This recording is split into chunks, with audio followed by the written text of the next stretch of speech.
Bertemu lagi dengan saya di pembelajaran selanjutnya 3.1.a.9 koneksi antar materi pengambilan keputusan sebagai pemimpin pembelajaran.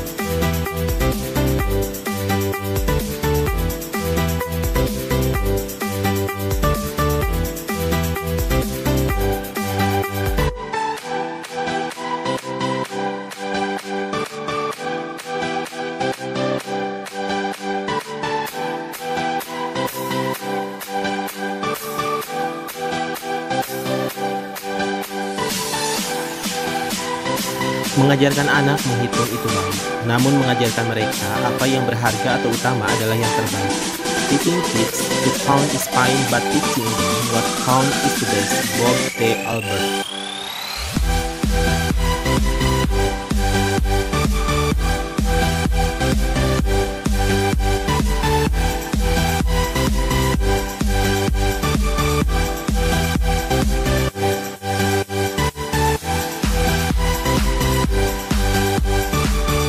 Menurut saya, arti kutipan di atas adalah bahwa sebagai pendidik dan orang tua, kita tidak boleh hanya fokus mengajarkan dan mengasah kecerdasan intelijensi anak saja, tetapi ajarkan mereka agar mengasah dan menerapkan kecerdasan spiritual terlebih dahulu, agar mereka mampu membedakan baik dan buruk. Dan kemudian kita didik mereka agar memiliki kecerdasan emosional, intelijensi, dan sosial.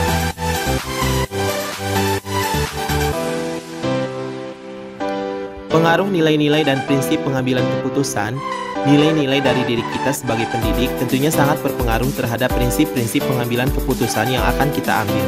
Ketika seorang pendidik sudah kehilangan idealisme dalam dirinya dan berdiri di atas kepentingan pribadi atau kelompoknya, atau bahkan seorang pendidik sudah mulai tergerus nilai-nilai kejujuran dalam kesehariannya, maka dalam mengambil keputusan, pasti seorang pendidik lebih mementingkan kepentingan pribadinya daripada tanggung jawabnya sebagai seorang pendidik.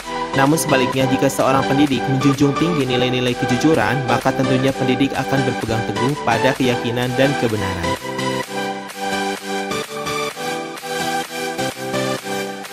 Sesi coaching dalam proses pengambilan keputusan pendampingan dengan instruktur pada saat sesi coaching sangat membantu pendidik dalam proses belajar mengajar dalam mengambil keputusan. Dalam sesi coaching ini, pendidik sebagai coach dapat mengeksplor potensi coachee secara optimal dan mampu mengembangkan serta melejitkan potensi coachee. Tentunya hal ini akan berimbas untuk menghasilkan keputusan yang berpihak pada murid demi mewujudkan merdeka belajar.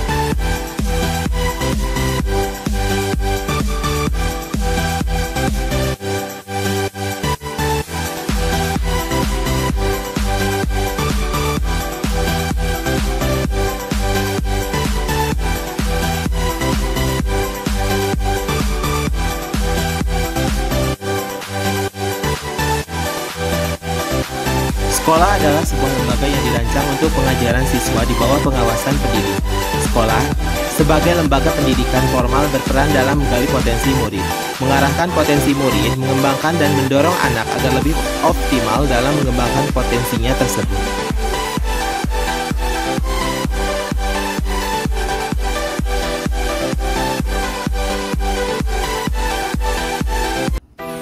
Filsafat pendidikan Ki Hajar Dewantara disebut filsafat pendidikan Among yang di dalamnya merupakan konvergensi dari filsafat progresivisme tentang kemampuan kodrati anak didik untuk mengatasi persoalan-persoalan yang dihadapi dengan memberikan kebebasan berpikir seluas-luasnya.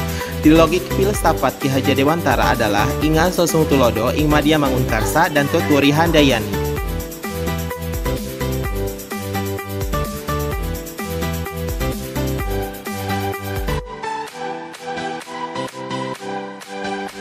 Filosofi Patra Triloka Ki Hajar Dewantara dan pengambilan keputusan. Yang pertama adalah makna Ingal Sosung Tulodo. Di depan mampu memberi teladan seorang pendidik sebagai pemimpin pembelajaran dalam mengambil keputusan, sebaiknya penuh analisis dan pertimbangan. Hal ini karena segala keputusannya akan dijadikan contoh oleh murid baik di dalam maupun di luar pembelajaran.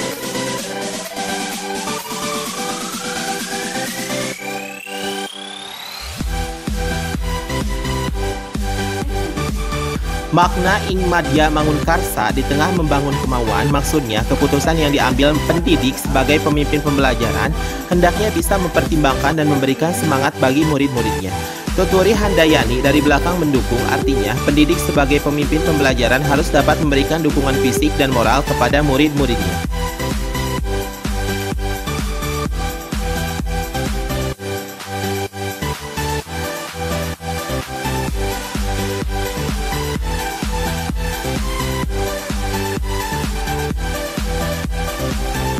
Nilai dan peran guru penggerak serta budaya positif adalah nilai-nilai kemanusiaan yang harus dimiliki oleh seorang pendidik, yaitu kejujuran, kepedulian, tanggung jawab, toleransi, keadilan, kebenaran. Karena guru sebagai pemimpin pembelajaran mempunyai peran sentral dalam mendidik murid terutama budi pekertinya.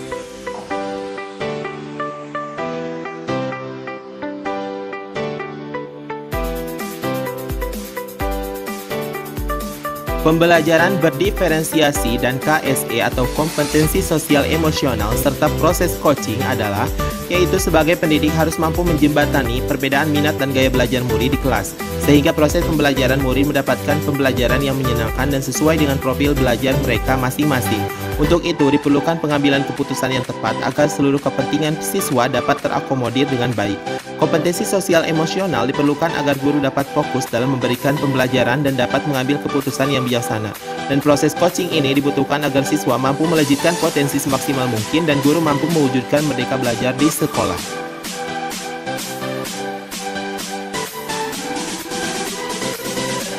Pengambilan keputusan sebagai pemimpin pembelajaran dan dalam pengambilan keputusan yang tepat sebagai pendidik harus memperhatikan 4 paradigma dilema etika. Yang pertama adalah individu lawan masyarakat, rasa keadilan lawan rasa kasihan, kebenaran lawan kesetiaan, dan jangka pendek lawan jangka panjang.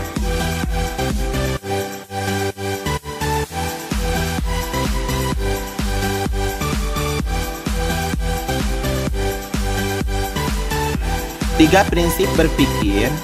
Berpikir berbasis hasil akhir, end-based thinking, berpikir berbasis peraturan, rule-based thinking, dan berpikir berbasis rasa peduli, care-based thinking. Sedangkan 9 langkah pengujian keputusan, yaitu nilai-nilai yang saling bertentangan, menentukan siapa yang terlibat, kumpulkan fakta-fakta yang relevan, pengujian benar atau salah yang meliputi uji legal, uji regulasi, uji intuisi, uji halaman depan koran, uji panutan atau idola, pengujian paradigma benar lawan benar, dan melakukan prinsip resolusi, investigasi opsi trilema, buat keputusan, dan lihat lagi keputusan dan refleksikan.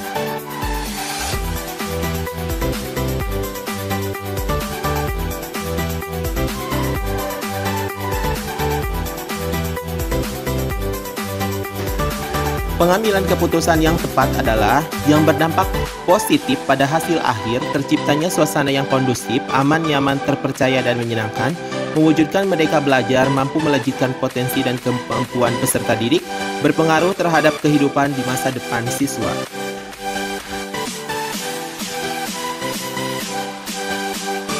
Kesimpulan akhir dari pembelajaran koneksi antar materi kita kali ini yaitu nilai dan peran guru sangat berpengaruh dalam pengambilan keputusan terhadap muridnya, dan dalam pengambilan keputusan yang tepat, guru menentukan paradigma, prinsip, dan 9 langkah pengambilan keputusan.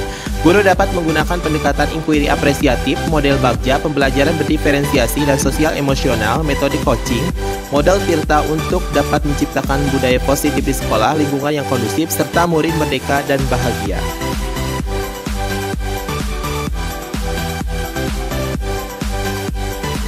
Demikianlah koneksi antar materi modul 3.1 kita kali ini. Semoga bermanfaat dan sampai bertemu lagi di video selanjutnya. Selalu jaga kesehatan dan selalu bahagia. Salam perubahan, salam guru penggerak Indonesia Maju. Terima kasih. Wassalamualaikum warahmatullahi wabarakatuh.